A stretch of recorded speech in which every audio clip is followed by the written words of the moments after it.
G'day, g'day. Welcome back to the Misfits Podcast, rated 5 stars on YouTube by Roach. He says, Swagger, please talk about epic historical events. We do this all the time. We talk about it's epic history with Swagger, where we talk about historical events that we don't really know very much about. Yep. Maybe we kind of remember them from learning them in middle school or whatever the fuck. World War I, Balkan powder keg. They were all like, no, I want this land. And they were like, no, I want this land. And they were like, oh, royalty? Okay. Well, I'm a Bulgarian. Was it Bulgarian? I forget. I don't know. I'm going to be honest. No, Boston. It was Bostonian. I think it was Boston. You see what I mean?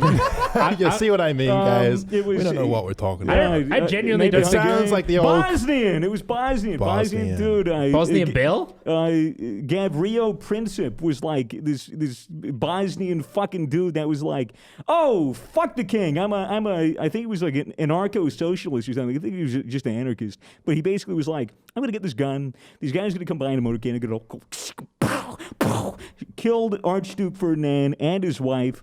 Austria-Hungary was like, fuck this. Bam. And then Germany was like, war? We could dominate the world? Yes. And then they went in, and then Russia was like, oh, let's kill like 3 million of our own men. Go. And then America was like, yeah, not my problem. And then back to Britain, they were like, oh yeah, I've got to do something about this. And then they sent their man, and then India was like, and then they invaded, and then they all had a little bit of a fuck, and then America was like, all right, we'll get involved, and then bam, war over immediately because America to the rescue. That was epic history with Swagger. Yo, write that down. Write it down. Why does Germany always try to conquer the world and shit, man? Well, the first time they failed and they got fucked for it, and they got so mad they were like, we could do it again. We could give it another try. It's like all or nothing. Right. They went all in. You've already tried taking over the world. What are you going to be, just the person that failed at taking over the world? No, you're going to get back up and you're going to do it again. Germany's a fucking motivated country. We love Germany. You know who else we love? Toby on the telly. She's here. Hi, I'm here. She's here. And do you have anything quite as spectacular for an intro as Swagger's? No, I can't match that. No. Well, what I don't know anything about history. Well, what do you know? Not much. Oh, yeah. Can't read. Can't read? Yeah. That's new to me. I thought you could read. No, I've said it quite a few times. People just seem to think it's a joke. Right. But you're actually illiterate. Yeah. Well, read my lips. Yes, yeah, can't read. Yeah, well, it was very transphobic, so it's a good thing. Fuck. I'm Fitz. I'm also here. I'm just a guy in a chair. Are you interesting? I can be, Why? Honestly, I struggle with that every single day, Toby. Honestly, I don't understand the point. Why be interesting, Yeah, I know. That's what I'm saying. Life's better if you're boring. Exactly. Yeah, exactly. Keep your head down. Never learn a thing. Boring people can make friends easier. Exactly. True. With other boring people. Yeah. And then they just go around being boring. There's a word for that. What? Normie. Yeah. And then a cog, a slave who works a 9-to-5 job. An unawakened mind. Not Unenlightened. Unenlightened. Not like us. Yeah. We're enlightened. We have a podcast. We say things. I think you guys should take the red pill. Right? Take the red pill? Take the red pill. Right, which is the pill that lets you, know everything. Yeah, it's a hard to swallow pill. Right, but the red pill also has a connotation associated with, highly aggressive, what? Where is this going? Like the red pill, isn't that like kind of like the kind of overly alpha, like, male you take, type? Yeah, you take the red pill and then you realize that women only love you if you have a facial structure predetermined by your genetic code, and if you're a sub-8 male, then you should just hit rocks with pickaxes and slave labor. Yeah. Right. You don't matter. Women won't find you attractive. Yeah. Take the black pill. I don't know if they. I think. Wait. What's the black pill? What's the black pill? The black pill goes even deeper, guys. I don't know if you're ready for this black pill stuff. Because, listen, I've brushed with this culture on the internet of the red pill. I've never heard anything about banging rocks. I just thought they hated women. And they were very bitter about it. Well, no, they don't hate women. They hate themselves so much that they hate women. But they internalize that as hating women. Yeah, because women are the center of all problems. Exactly. Yes, and they're also unobtainable in their eyes, even though they so desperately want it on a biological level. Well, exactly. Right. But in the reality, if they just took a shower and maybe, trimmed up a bit and Well, you know, the had thing is, an that's- inkling of confidence, they could probably get laid. That's the black pill. The black pill is, actually not being a piece of shit who sits on Reddit all day and complains about his situation with the black pillar. Oh, so like a normal person. The black pillar, he goes, I'm fat, I'm ugly, I'm stupid. Book, gym. Well, you can't really fix the ugly part. Wait, so Personal wait. grooming. Yeah, so it's a self-aware pill. Yeah, it's the the pill that's like, look, yeah. I am not who I want to be, and I'm going to do something about The it. black pill frees you from the red pill. Wait, but Right. why did people take the red pill in the first place? Why did they want that? Because it's the first step to being black pilled. Wait, but do people that take the red pill, do they know that they're on the red pill? Well, no, see, like, no one's actually taking any pills, all right? They're not real pills. I mean, you take the blue pills. I take blue pills take every blue day. pills, I but take that's two just- of them. Well, and just that's the estrogen, isn't it? opposite of red pill, because like the blue pill is turning into a woman, turning into the Right. thing that Wait, you is just- that actually So what a you're- blue you're pill is? becoming it's something that they despise the most. To become something that if you can't beat them, join them. Right. So, Right? so Toby, we were saying is Toby was basically such a big incel Yeah. that she was like, listen, I think the only chance of me getting laid is if I become a lesbian. Someone Exactly. accused me of that once. They did it in there. Yeah. On a Reddit comment, which is like, Yeah. it's like saying like everyone's accused anyone of anything in a Reddit That's comment. true. It holds no value whatsoever. But I Yeah. do understand that you read it and you're like, hey, Hey, that's not true. Come on, that's I'm not. going to hang on to that for months, maybe years. My pills are blue, like unironically. Exactly. You take the blue pill. Interesting. Yeah. This is all bullshit. Oh. Yeah, I this thought is- this was real. Oh, this there's is- no such thing as a black pill? I'm sure As there a is. concept? I'm sure there is. But the red pill thing is real. Like, this is Yeah, a concept that men This is on the internet This talk whole about. red pill mumbo jumbo. Yeah. It generated online. I think it started on 4chan, like the R9K board. Yeah, right, and became like a genuine culture. Yeah. Because there are genuine, I've encountered these subreddits where these guys just hang out and talk about this shit all the Oh, time. it was like r/incel, and that got banned, and then they banned. changed it to r/braincell, BRA, like just cell with one L at the end. And Well, so, brain cell implies something that they don't have, so I don't know. Well, what I think about that's that. the thing. Is that the joke? Is that I don't know. I don't want to piss off any kind of online community and get them coming with pitchforks to the podcast. That's a lie. I totally do want to do that. I've never understood the incel stuff because it seems like an incel knows they're an incel and is okay with that.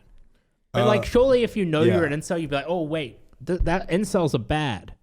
Well, in order to participate in an online forum that's centers around incels, you have to think, oh, that's what I want to be, or that's who I am. That's true. Or But I it's think just it's like something they're that just they at a identify point. with. They're just identify with it. They're at such a low point that they're like, oh, well, here's a community of men that also struggle deeply with women and emotional connection and cleanliness and whatever the fuck else they struggle with, and then they kind of just get indoctrinated into a culture Of and hate. it's a hive mind and it's an echo chamber. And next thing you know, they're watching YouTubers who cover this kind of stuff, and they're all sorts of like us. Yeah.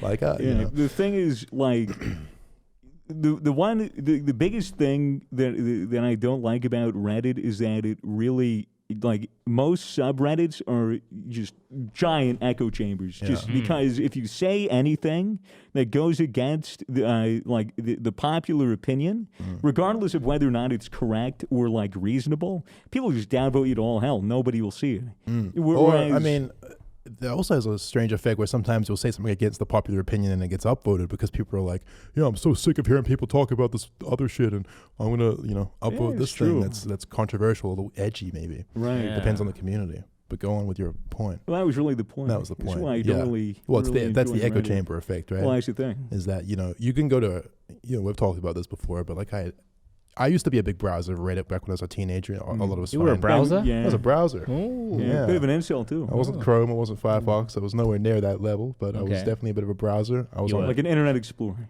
Fits Explorer. I was an Internet Explorer. I was just kind of paddling along like, oh, look at that. Oh, that's porn. That's Oh, exciting. That makes me feel funny. Oh. Oh, what's this? Reddit. Oh, it's a community where back when I was first on Reddit, it was just all advice animal memes where it's like the top text, bottom text with a duck. And I remember looking at that at 13 and being like, this shit is gold. Like I've found my people. This is hilarious. Yeah, this is millennial shit right there. Yeah, The millennials. that's some old gen memes. I've tried getting into Reddit multiple times. I can't do it. Can't do it. I can't do it anymore either, especially our subreddit. God help them all. Jesus Christ. Yeah, but post shit on there because every now Yeah, and again please. I'll look at it. Yeah, I appreciate. Yeah. I do appreciate the effort. that I look. I appreciate. We all look. We all look at our subreddit. All right. God. We all look. But yeah, you know, like, what were we talking about? I don't know. You being a browser. Oh, yeah, a browser. Oh yeah, and I don't know. We were just talking about Reddit and the effect of the echo chamber. I don't know. I want to talk about incel culture because that's actually interesting. It is. How would you? Okay, say you were a doctor, right? Like you're supposed to prescribe somebody that says, I have low self-esteem. I'm angry at myself. I'm angry at the people around me. I have no real friends. All the girls that I talk to dislike me. I'm fat. I'm gross. I have no motivation. I'm depressed. What do I do? Become a woman. It's way easier to get laid. I mean, I think like that was a joke. I think the problem, and a lot of people today are falling into this position, is that people get depressed for one reason or another. Maybe it's because of trauma in your past. Maybe you weren't treated very right. You know, you just got beaten down by the world, and you know, you just think, what's the point? You become cynical, so you stop trying, and then you sort of just decay into this person that has no self-respect whatsoever. And the longer that it goes on, the longer that you're depressed for, you know, you just kind of, your self-respect just kind of erodes. The more because you're not looking after yourself. You're not like, oh, I should lose some weight or go for a run. Well, I'm not doing that. Or, oh, I'll just indulge myself all the time with dopamine and pleasure. And, you know, it's very easy to overindulge with dopamine and pleasure these days, like way easier than ever before. So you have a lot of people just consuming, and maybe just suppressing the thought inside them that's telling them, hey, man, like, what the fuck we doing? Like, this shit is not, you're not who you want to be. Like, you're not getting anywhere. You know, you're stuck. But that thought is like, that's the depression. That thought, like, for a lot of people, I think, and I say this because I've been there, is like, you know, if you're not respecting yourself, there's nothing to you. You're just a shell. And you're just trying to avoid that thought at all costs by, you know, ordering a bunch of food or fucking jerking off or any number of pitfalls, drugs, alcohol. And people fall into all kinds of pitfalls. And the longer you stay in it, the harder it is to get out, because maybe you've tried getting out of that pitfall many times and you've failed. So you think, oh, well, I'm going to get my shit together. Well, I tried to get my shit together last Wednesday, and here I am in the same position, and I've done this like a million times, you know, which is, again, that eroding of self-respect. It's like, oh, I tried and I failed, and like, I'm not getting anywhere. What's the point?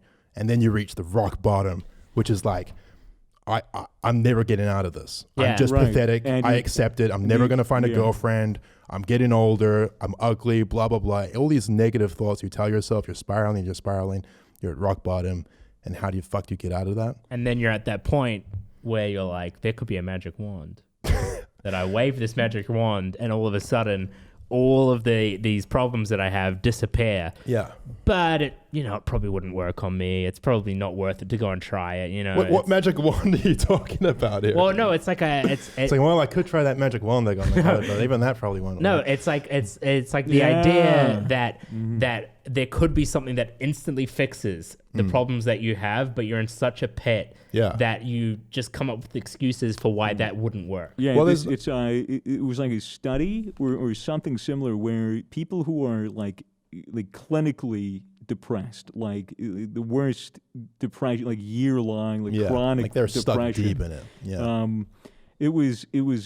I believe it was a study. I remember we spoke about this like months ago, but the idea was somebody who's in that pit of depression, if they were presented with a wand where it's like, you know, you can wave this thing and it will, you know, make you like 10 out of 10 attractive, like fix all of your insecurities, like give you a stable job, give you a girlfriend, give you a life that you actually want.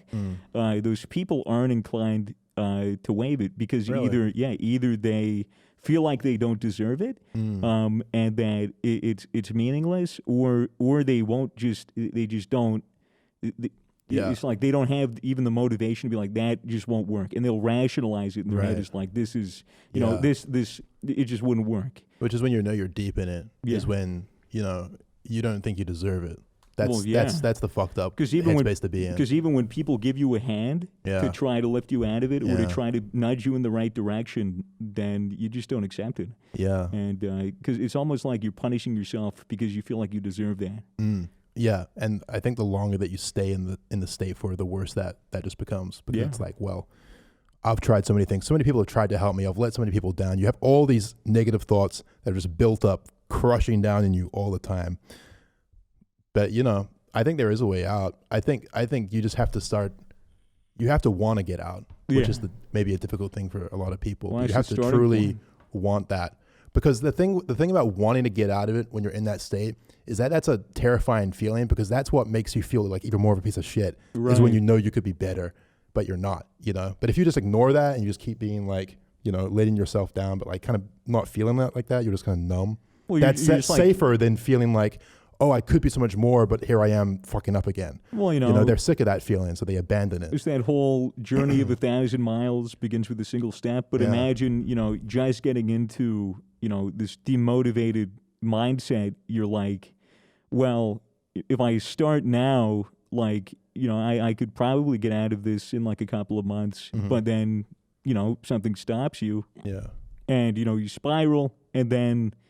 then you look at it and you're like, well, what about now? It's, I gained 20, 30 pounds or whatever. It's like, oh, well, now my journey is like, way longer. Yeah. And then you're even more apprehensive. You're intimidated by the climb. Yeah. Yeah. And you're also, you're still falling. Yeah. You're still, But fuck, man, like on the day, I would say, and like, I've never been so severely fucked up that I've thought like, I don't deserve to be better or whatever, but I have been depressed before, and I have had those feelings of like, it's going to take me so long to be better. Like all the things that I want to do are so far away, and like, I can just be comfortable right now. So I'm going to keep going the way I am. And, I know that feeling of like, I know I should be better, but I'm not doing the things I'm supposed to be doing. And I would say the only advice I have is like the days that come by where you do feel like, I want to do something. Like I feel like fucking enough of this. Like you feel that frustration, you have to seize those days, and you have to go for a run, or you have to do something that makes you respect yourself. Like do a thing that you were putting off for ages. An accomplishment, something that just, and that could be anything. Like a lot of people. It could be as simple as cleaning your house, cleaning your room, or do 10 push-ups, or just literally anything that will make you feel like I did that. Yeah, if you're listening to the podcast right now in your bedroom, I want you to look around your desk, near your bed.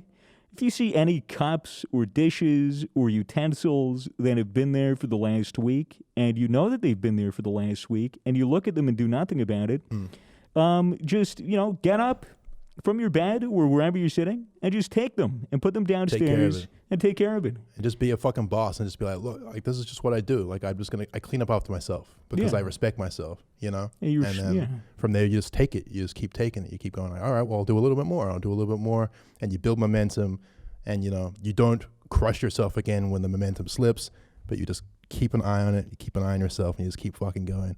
And like, there's probably a good chance that like you'll fuck up and maybe you'll retract a little bit and whatever, but you have to just like, you have to understand what you really want for yourself and take steps to get there, or you're not going to respect yourself and you're not going to get better.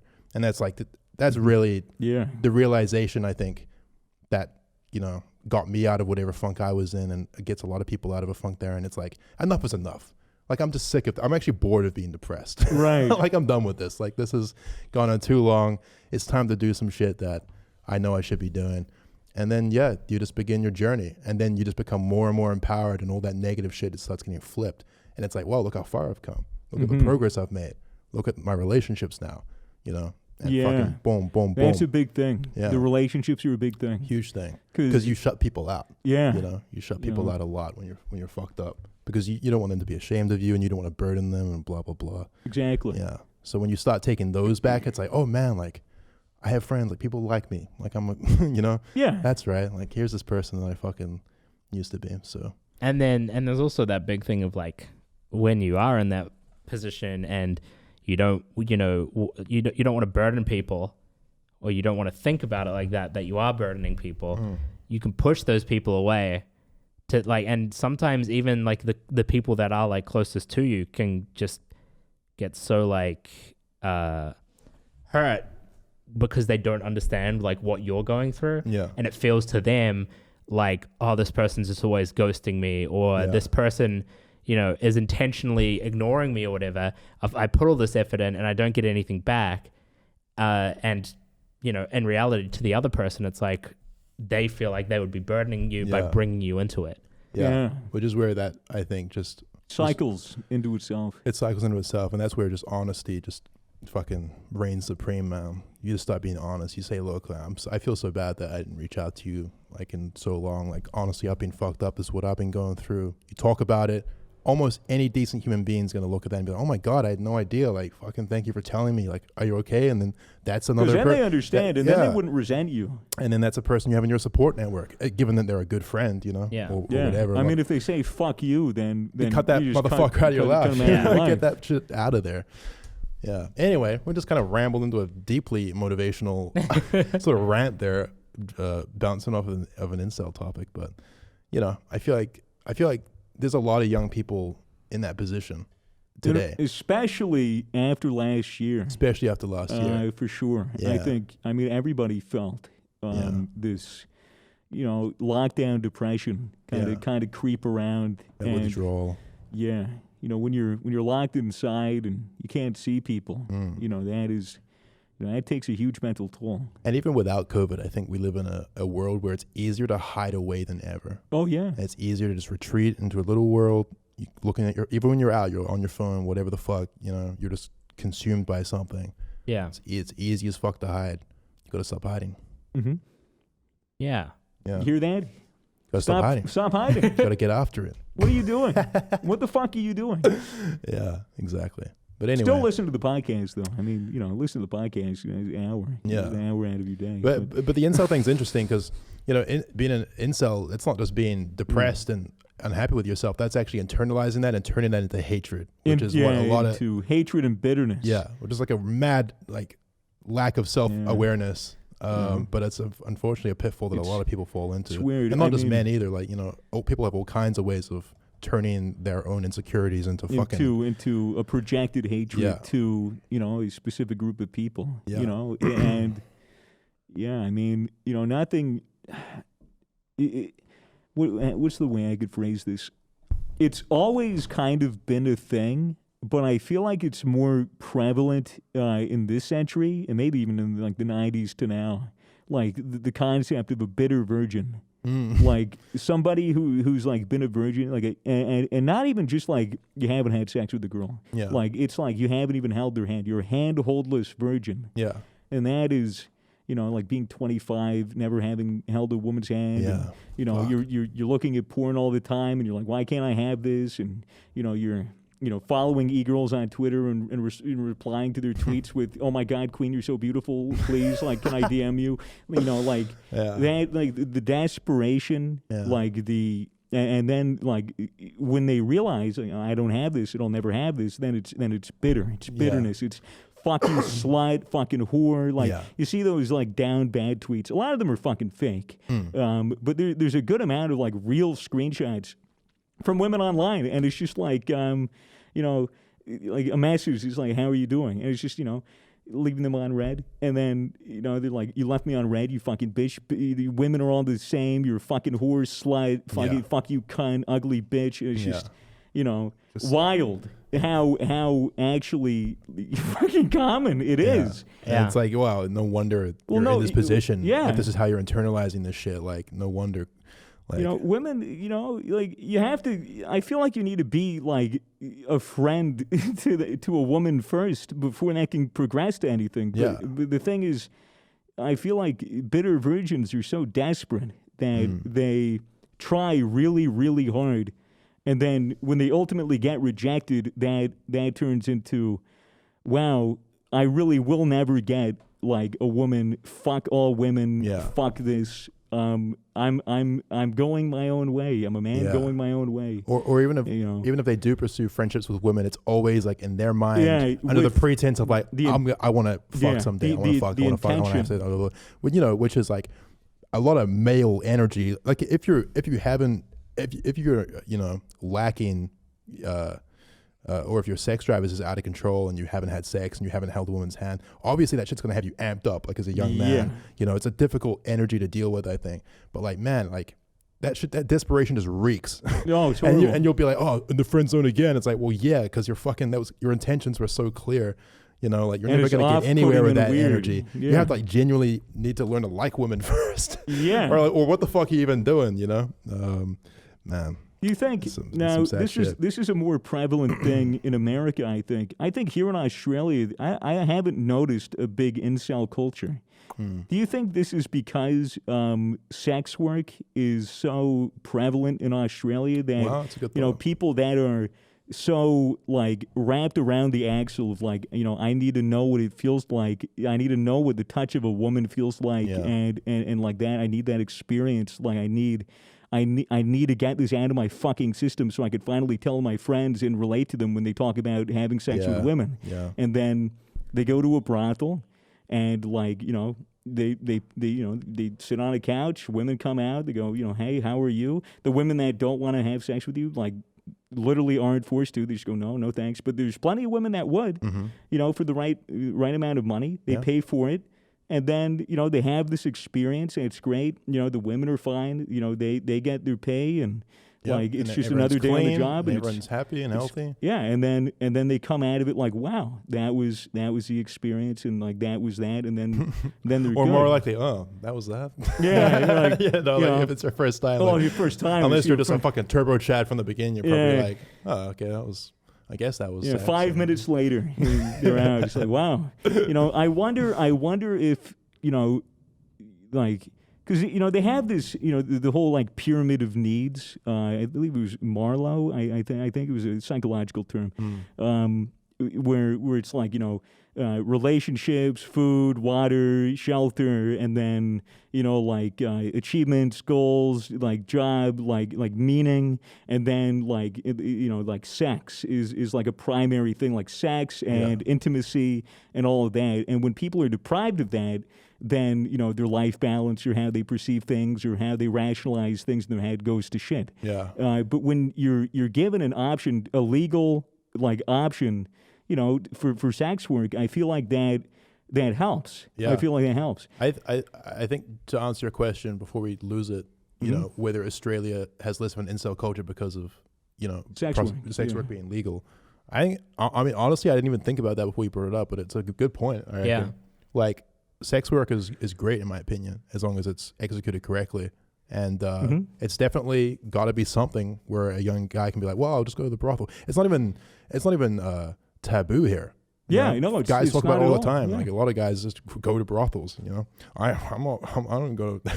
I've been to a brothel, but I don't like frequent brothels or anything. But it's like it's common. It's very, very common. Super common. And like it's very common to lose your virginity there. And it's honestly, if you're worried about it, if you're a nervous young man or even a nervous old man. Apparently the women are apparently very like nice. Yeah. Apparently they're very a lot of their clients will be like, hey, it's my first time, and they'll just take care of it.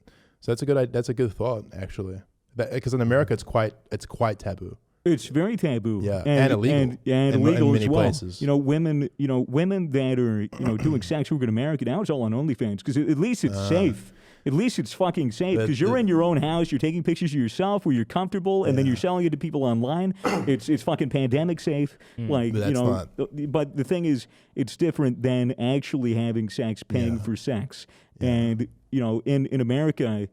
I think there's parts of America with legal prostitution. I could be completely wrong, but I think there might be. I think Vegas has Vegas, brothels. maybe. I think maybe Vegas has. Even if it's illegal, it stays. There's strip clubs and everything that you fucking hand them $500 and they go, okay, come to the back room. Yeah, but it's not a regulated industry. Yeah. And the problem turns to, well, if the industry isn't regulated and it's not legal and it's not looked after by the government and by officials, then, well, who's going to check for STDs? Who's going to keep that? Yeah. And what's protecting the sex workers? Yeah. What's from stopping fucking abusive pimps and all kinds of shit like that? Pimps either abusing them physically or getting them hooked on drugs, and then well, hey, if you want more heroin, I knew a fucking girl in high school, dude. I used to work at a strip club afterwards. Found out 2 years later she died, overdosed on heroin. Wow. whoever was managing her at the strip club got her hooked on heroin, and that's fucked up. That is so fucked because up. That's because everybody fucking loses. The only people that make the money are the pimps, which you're pretty much fucking kingpins, just like renting all the power, having literally all the power, and taking all the money, and just the girls paying, are completely dependent. Yeah, paying the women in taking advantage of their addiction. Damn. Yeah. And I feel like if sex work was legalized in America, I think it would, socially it would do more good than harm. Yeah. But a lot of people are really, thing is, it would against still be it. very taboo, though. Like even if it was legalized, it would still be, because there isn't that ingrained culture of it just being like, yeah, it's just a thing that's It's also very religious, America. Yeah. Here in Australia, it's not as religious. I think America is heading towards a much more sex positive yeah. culture, though. Yeah. And young people are leading that, and old people, typically the types that are devoutly religious, might shame you for this sort of stuff. That's going to be a thing in the past eventually. Give it 30 to 40 years when all the boomers are old and out of power, and you have fresh blood in Congress. They actually make laws. You have fresh blood in politics. You have, actual fucking, like, people that are versed in, the modern, social sphere, to start, like legal weed everywhere, let's start being progressive and following a line and, doing that thing. So I feel like that's where it'll head ultimately. A lot of like little kinks to figure out. Society's got a lot of kinks to figure out. A lot of kinks to figure out, because especially in sex work. You see so many articles now that are like, the younger generation is having, like, I don't know what the statistic is, but I know that it shocked me when I saw it, like this much less sex than previous generations. And the reason being is because,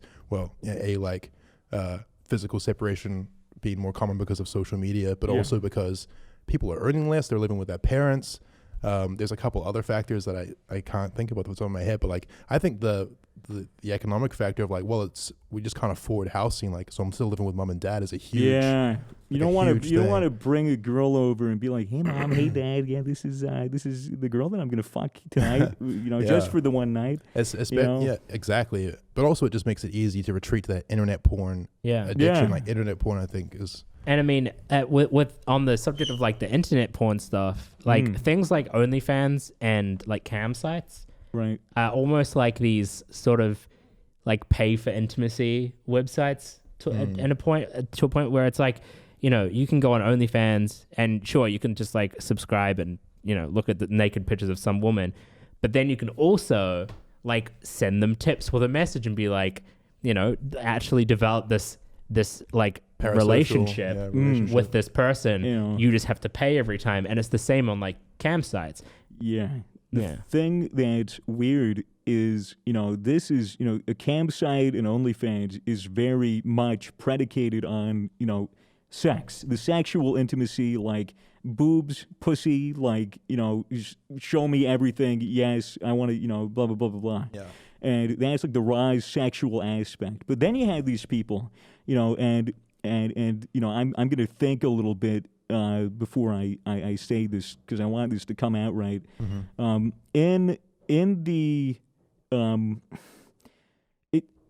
As for something like Twitch streamers, female Twitch streamers that that are online playing games, a lot of the people that fall into this quote unquote incel category, people that are starved of female attention, people that are starved of socialization in general, and they go, obviously, they want female friends, or they want female attention. They go to streamers that are streaming games, and they'll donate $100. Can you say my name? Like, I love this. They'll be like tier 3 subs. They'll be in the community all the time just so that they get that attention. Yeah.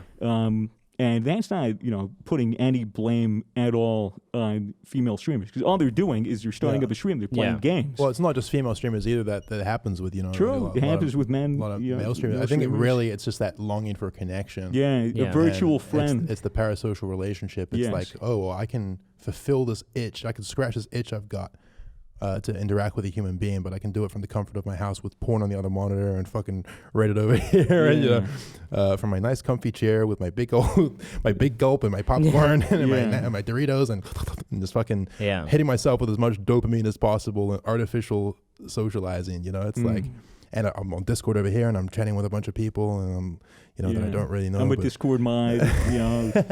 You know, and hold on, kid, in 1 sec. I'm going to donate to the streamer. And we got to be careful here because we're not discouraging these platforms or the people that use them. You know, we use them. We use Discord. We use Twitch. We stream. You know, we do all these things. It's just, I mean, it would be foolish not to point out like the fact that there are people on these platforms that are very clearly starved for attention and for lying, especially on content creator Discord servers. Like when I had my Discord, when I created my Discord, and it went from like 3,000 people. It was like a small, nice, tight-knit community of people that were all friendly. Everyone kind of knew each other. Like it was very pleasant. But as soon as it blows up to like 100,000 people, like on a single Discord server, like there were like, I had fucking problems, like, you know, like young girls coming in and like being like super sexual and like people taking the bait and then it just being really inappropriate and like like the general chat and like, and I'd be like, the fuck is wrong like with you people?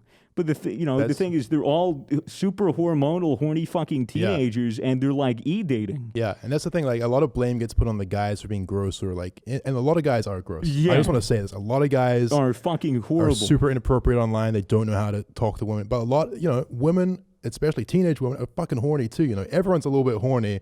And they all want to be participating in figuring out sex and like figuring out how it works. And they're sexting and they're like being suggestive. Discord is it's a cesspool. It's a fucked up cesspool. It's the most dangerous. It's the most dangerous place to do that. On Discord, because that's when young women are taken advantage of by fucking guys that say, "Yeah, I'm 16. Yeah. No, I'm 12 too. I'm 12 too. Yeah, show me a picture of you without your top on." And then, turns out this guy is 22, and I'm getting fucking DMs from a mob being like, "Hey, there's a fucking pedophile on your server, and I have to nuke him." Yeah, you know, God, we've had so many. You and I. And dude, I'm sure you as well have had experiences where mods or something have abused their power. Every single fucking content creator server, you know, these mods are volunteers. In almost every instance, me, Fitz, you know, Toby, fucking, you know, all these other huge Discord servers, all these other big creators, they had to have had at least one mod that was just abusing their power, getting into people's DMs, getting nudes, and then it's just like, dude, they have to ban you now. Yeah. Like, you fucked it all up. Yeah, and you see it with creators, too, doing it on creators as well. Whatever the fuck. Like, it's just lonely people, I think, at the end of the day, taking advantage of what they can because they're fucking lonely and they're wound up and all these sorts of things. And it's sad. It's tragic. You know, it's tragic on all parts, I think. But it's, it's just it's a very, very interesting phenomenon. I think an interesting thing about Discord, I'm going to be careful not to offend anyone in the audience because I know a lot of the people listening to this podcast probably hang out in Discords all the time, and I don't want to make you guys feel like freaks or anything. No, because you know a lot of you are very lovely people. We talk to the people in our Discord. Yeah, and there's more rational, sane, well-adjusted people on Discord than there are freak, sex-driven, pedophile, fucking weirdos. So trust me, but we're not talking about you. We're not talking about you. But what I was going to say is, I think that Discord attracts a lot of socially anxious people because it's a way of getting it's a way of having a social life without having to deal with the stresses of, you know, a real physical connection. And it attracts a lot of hyper anxious people. And I think that you got to be careful because I've spoken to, fans and stuff. I hang out with them on Discord, and a lot of them tell me about their anxiety, and they tell me I'm a very anxious person, and I'm blah, blah, and they always identify as having a lot of anxiety, and I believe them. Yeah, you know, I deal with a lot of anxiety myself. Anxiety is the fucking worst. But it's when you let the label be part of you, or the problem be part of you. Yes, it's accepting it. Accepting defeat. Don't identify with your symptoms. Yeah, don't make your symptoms a part of your identity. Try not to identify as anything. Don't identify as anything other than yourself, because it becomes a victim complex. And it becomes like, well, I'm anxious, so therefore I don't have to worry about this because I have anxiety. It's like, well, yeah, you have anxiety, and I understand that this really sucks for you, and that it's really hard to go outside. It's really hard to make friends. I know that you've been fucked up by friends in the past, or you've been bullied, or you've had a terrible experience in school. Trauma, number of things, you know. But don't say to yourself, I have anxiety, and therefore it's okay for me to stay inside. Say like, I'm an anxious person, and I'm trying to be better. Like I'm trying to work on it. Like, because the only way that it's going to get better is if you take steps and confront things that make you anxious. Yeah. Just put yourself out there. And I know that's hard, and I'm not trying to like minimize the problem. No. But it's honestly, you can't fall into a victim mentality where you're like, I'm anxious, I'm so and so, I'm blah blah blah, and therefore I'm just gonna, not deal with these problems in my life. It's when you use it as an excuse to not better yourself. Is when it cycles into this toxic identity. Yeah. I'm depressed. Like when you say to yourself, I'm depressed, that's when like it sinks in. Yeah, and it's easier for you to be like, I don't want to do this. Yeah, because my depression prevents me. Yeah. I would say that I identified as someone who was depressed last year. Yeah. And I can't tell you how many days I had where I was like, I should do something. I'm depressed. I'm going to order ice cream and watch a movie. It's like literally just taking away your power with the way that you perceive yourself. I'm depressed and therefore I don't have to worry about this. And it's like it gives you the permission to be a little bit of a piece of shit. I think there's almost a culture with like the sort of like Tumblr generation and that, where it was sort of like pushing people to embrace their struggles and kind of making it almost cool in a way to be like, oh yeah, I have this, and that was like such.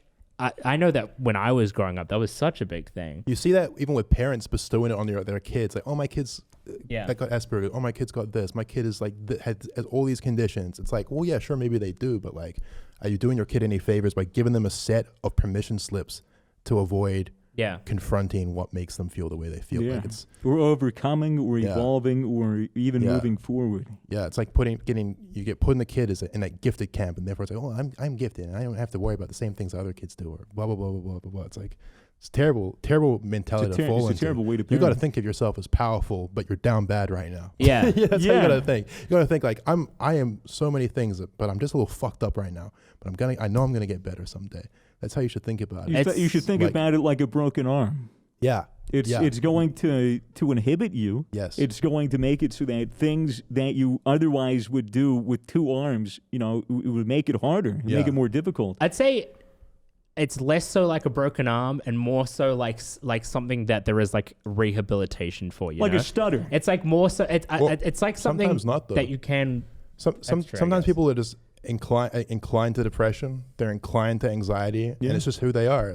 Like a lot of it's genetic. I have made leaps and bounds in overcoming my anxiety over my lifetime, but I'd still say I'm an anxious person. Yeah. It's just kind of my nature. I'm just a little neurotic. I overthink shit. I'm kind of in my head a lot, but like it doesn't like stop me. I'm still pushing myself out there. Yeah. It's just like, well, I just have, it's like I don't know. It's like getting shot once. And the bullet got taken out and it's out, but there's still a little scar there. It's still part of who you are. Or the bullet's still in you. Or the bullet's still in you. It's just you carry it with you, but you just get on with it anyway. Yeah. But also I think it's true what you say. Like sometimes you can completely heal. You can completely eliminate the problem. I guess it is like more so like working around it and figuring out ways to like manage it and minimize it in as many ways as you can, and still do the things that you want to do while having that thing that sort of inhibits it a little. Yeah, exactly.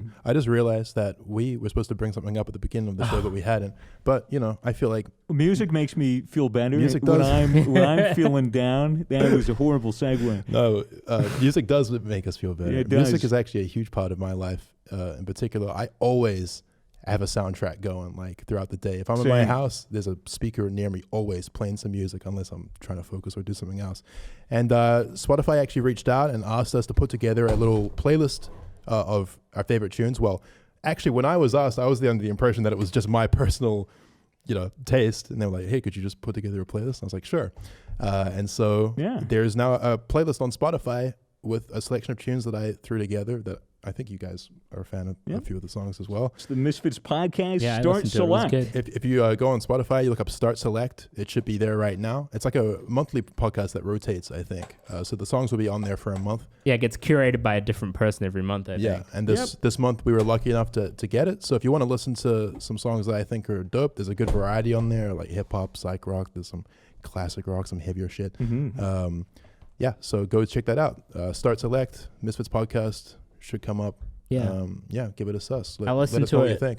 on the drive to the office. It was very good. I liked it. It was a nice little selection of songs. Beautiful. Nice. Epic. Yeah. I this whole podcast, I get these things because of my hormones where I get really, really hot when I'm not actually hot. So hot.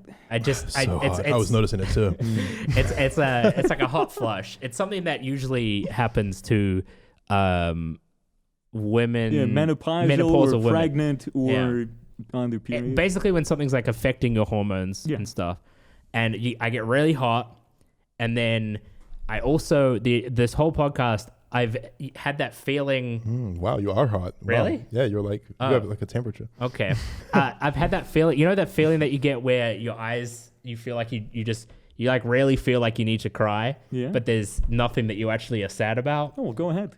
But I've just been sitting here like feeling like I need to cry for no reason. Oh my God. Not upset, not anything. Just like feeling like I need to cry. I've also been really hot, and it's just this weird thing that happens to me. Are you okay? Yeah, no, I'm fine. But if anyone in the audience was wondering why I was quiet, that's why. But I was trying to be part of it. You're chipping in enough. Don't stress about it.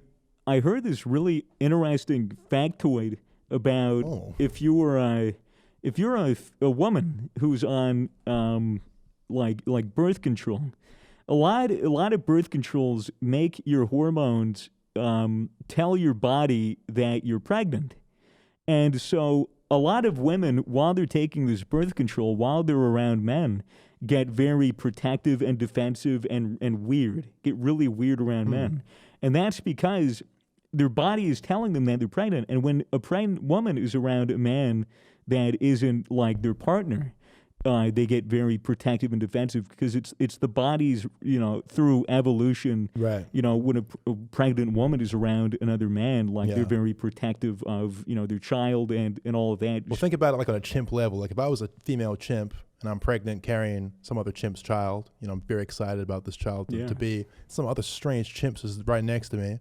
Fucking massive, could tear me to shreds. Yeah, I'm gonna be feeling very anxious about that. I would say exactly. The thing, literally, exactly, literally. So it's like you say, it's like a primal instinct. It is a primal instinct, and it's caused by the hormones. Birth control's fucked. Yeah, no, like birth control is good for like a lot of reasons. Like obviously, it can like regulate your period. Well, babies. We should specify that we're talking about birth control pills, right? Yeah, sorry. Birth control. Condoms. It could be pills. Female birth control. So pills or IUDs. Right. Yeah. Things that stink all the way up there. Basically, anything that messes with your natural hormones. Yeah. Right. And that's a big part of what birth control is like really fucky. And I think I've probably talked about this on the podcast before, like a while ago, but like a huge thing with people that are on birth control for like a whole part of a relationship, because a lot of people take birth control just to regulate their period. It's nothing to do with them having sex or anything. So they're just on it, Like there are plenty of people that have just been on birth control since they're like 16, and it's just normal to them. And when they, eventually, they'll develop connections to this person, and your hormones are such a big part of who you are, and like what your body's like desires and all that sort of things are. So like when you are adjusting your hormones, it adjusts your desires and your attractions and all of those things. And it means that a lot of people will get off birth control when they've been with someone for a long time, because they want to have a baby, and then all of a sudden their hormones are readjusting back to what their natural state are, and they're just like not attracted to the person anymore. Or there's just like things about them that have changed because their body's natural hormones are just completely different to what they have been getting for their whole life. I'm guessing it just takes a little bit of time to kind of swing back. Or are there some instances where it just never returns? They're just never attracted to their partner again. 10 years of marriage, and I no longer love this man. There will be people that will. I mean, there are people that are just completely gone. Makes it way easier if you're just a gay man. Don't have to worry I wish about I was it. a gay man. Every day I wake up, I'm like, God, I wish I was gay. Fuck. It's fucking scary though. What, being gay? Yeah. That's what I meant. No, the hormones. It is scary that your entire, you love somebody for 10 years, and it's like, I'm ready to have a kid. I'm ready to have a child. I'm ready to stretch out my fucking stomach for this guy and ruin my body. Okay, all right. Yeah, ruin your body. Tear my vagina to my asshole, giving birth to this fucking frog-like creature.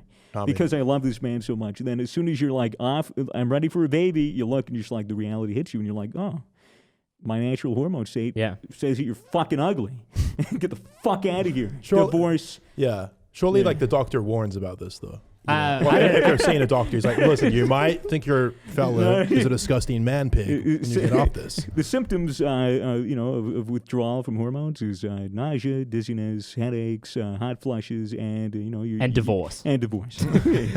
I mean, the way to this, don't quote me on any of this because I don't know too much about it. But the way that I see it is that your body naturally wants you to be attracted to someone that whose DNA is going to work well with your DNA, because basically humans are just like meant to reproduce. So they want to reproduce with the best possible mate. And then if you're on these artificial hormones, all of a sudden you're going to be attracted to something that the hormones want.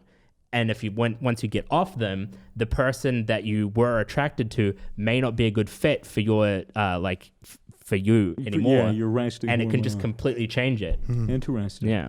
It is interesting. Kind of wild. Also fucks with like sex drive and all that, Excuse me. I'm curious to I would be curious to see what sex education is kind of like for young people these days. I would say young people like I'm old, but I mean like people in high school, because I didn't really get taught shit, frankly, I got taught nothing from my parents. I got taught a lot. I got taught the fundamentals. And I had a few sex ed class. I think I watched one disturbing video in primary school. I mean, but I didn't really I think sex education is one thing, like learning about the biological functions, and then there is the social education around sex, which I think is ultimately more important, because it's a fucking weird world to navigate as a young person, especially when you're a teenager and your hormones are all fucking out of whack and you want to be having sex, but it's kind of taboo, and you don't kind of know how to communicate and express how you're attracted to someone and all this shit. I feel like being taught that stuff. The social aspect of things. The social aspect of sexual interaction is just so fucking important. That's there hasn't been a lot of guidance for that, I don't think, because sex is being something that's kind of a little hush-hush. Imagine a sleazy TikTok pickup artist goes to a fucking school to tell kids how to get women. I'm going to teach you how to get laid. It's like, step 1, disrespect them constantly. Step 2, grow a beard and hit the gym. Hit the gym. Eat only chicken whey breast. Protein. Yeah, and fucking whey protein. Whey protein. Whey.